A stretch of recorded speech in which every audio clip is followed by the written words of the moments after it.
It's time for Where You Live with Gene and Tony, the show that's all about owning, buying, selling, renting, and association management. If it involves a home, we'll talk about it. Here's your chance to get your homeowner questions answered. From the Concierge Landscape Studios, here's Gene and Tony. Needed the shelter of someone's arms, and there you were. Needed someone to understand my... Good morning. Welcome once again to Where You Live with Gene and Tony. I'm Gene Sullivan. And I'm Tony Crockett. How are you today, Gene? I'm great. Good. And folks, we've got a great show lined up for you today. We're going to be delving into an interesting story. There may be some new federal regulations that are coming out concerning pools. And there could be, because of that, an extra cost involved to anybody that has a public pool. That could be, of course, municipal pools, health clubs, but even homeowner associations, hotels would hotels and motels are would huge. would have to deal with this. We also have another letter from a listener. We'll get into their question a little bit later on. And we're going to be talking about the lawyer-client privilege a little bit later, too. I think we know that there are times when HOAs need to have some very careful discussions on very delicate matters. And the homeowner association may unwittingly allow information to get out and be disseminated to those that they wish didn't have this information just by how they handle this among their members. And we're going to deal with that here in just a little bit, too. But, hey, we're broadcasting from the Concierge Landscape Studios. We're brought to you this hour by Extreme Exteriors and American Family Insurance, the Kim Bennett Agency. And with that, we will begin with property management in the news.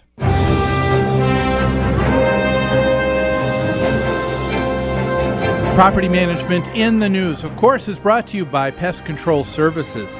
When you need to get rid of unwanted pests in your home or rental property, call someone who's responsive, professional, and a proud member of Angie's List. Give owner Greg Keener a call at 952-894-9748, Pest Control Services.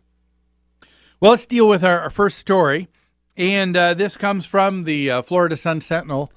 The 1st of April, there's a new pool rule that turns into a battle over federal regulations. Here is what is happening right now.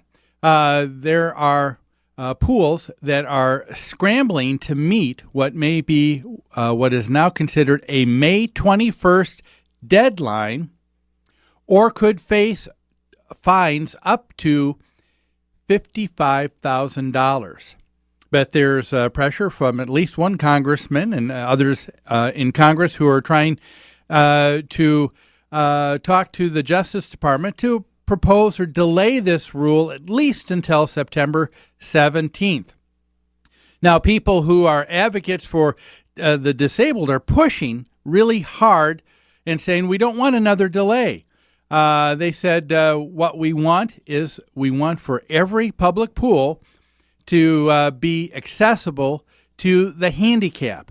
And, of course, to the handicap, they're talking to those that are of an ambulatory nature. And the rule is about that. It's a requirement that all public pools and spas be made accessible to the disabled by installing a permanent lift. Yes, so they want a permanent lift, and they said depending on the size of the pool, larger pools could require a lift and also a ramp so that there is a slow grade into the water as well. So these are not quick changes to public pools, hotel pools, motel pools, homeowner association pools, apartment community pools. This is costly rehab of those facilities. It is. I think there was one industry person who said, hey, wait a minute. If you were to take just the all the lifts that are made by all of the companies in the United States right now bought everything off of the shelf in every warehouse. There's not enough to cover all of the pools and meet that May 21st May 21st deadline. So it's not practical. Number one, this deadline. No, but of course, for the people who are advocating for this, they are saying there's one person. Her name is Laura Schwartz. Tell me what you think of her statement here, Tony. She said, segregated pools are a shameful chapter in our history. People with disabilities are the last group in our society to have to fight against that. It's spring, about to be summer, and we all know what it means to have access to pools. If you have somebody in a wheelchair, chances are you're not going to be able to find a place where your entire family can participate. People have been calling us saying you can't find a pool that has one lift. You just can't.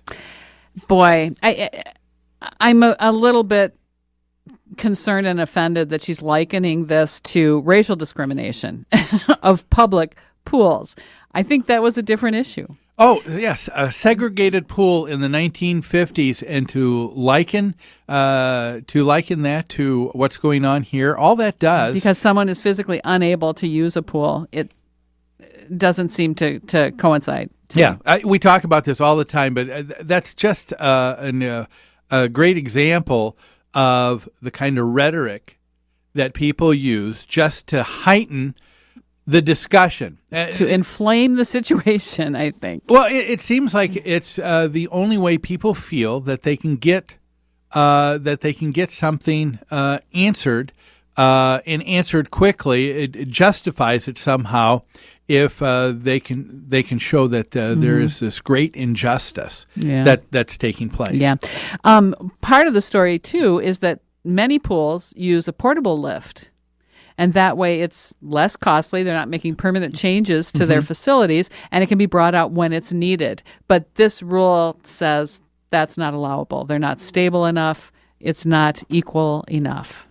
I mean, have you ever seen a portable lift? No, but I fortunately have not had the need to use one myself.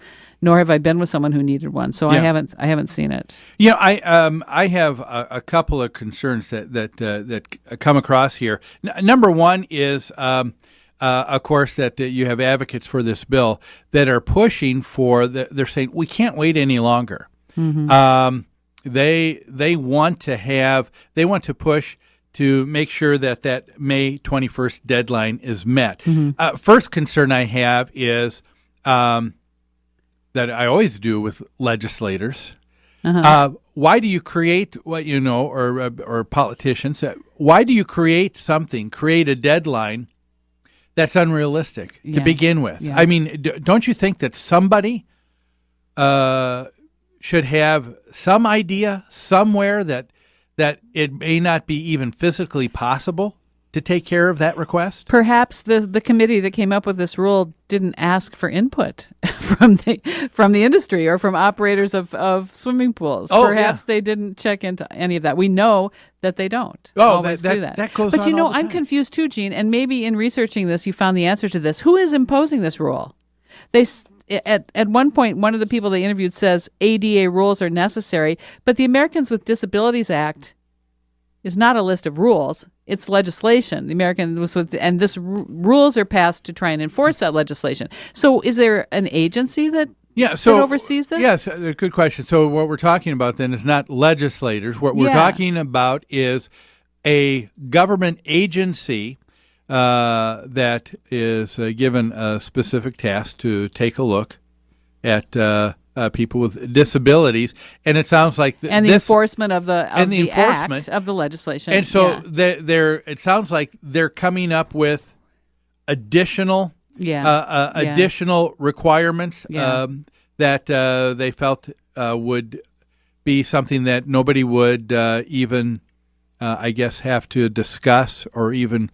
I'm not even whether sure or not they're worried it is about. equal. I'm not sure they're even worried about what the reaction is from the public. There's lots of agencies that impose rules on us in the housing industry that don't make sense. We know the EPA came down last year, or the year before, with new rules and regulations surrounding lead paint and renovating buildings that might have lead paint that are very impractical and have not been proven to be even necessary. So, but they can do that because they're the agency that monitors that. Apparently, there's an agency that monitors Americans with Disabilities Act. I think that's probably one of the things that's probably a discussion that's going about right now with people. They have.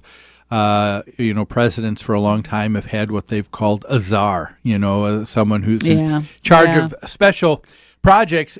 The issue is that you have someone that gets appointed to do something with a task, but these aren't people who are voted into any type of office, so the accountability isn't there. They don't account to the American people. Yeah, and now we're talking about rules that are being laid out and added on to that nobody's had a chance to even to discuss. Well, we're going to discuss it more, but we need to take a break right now.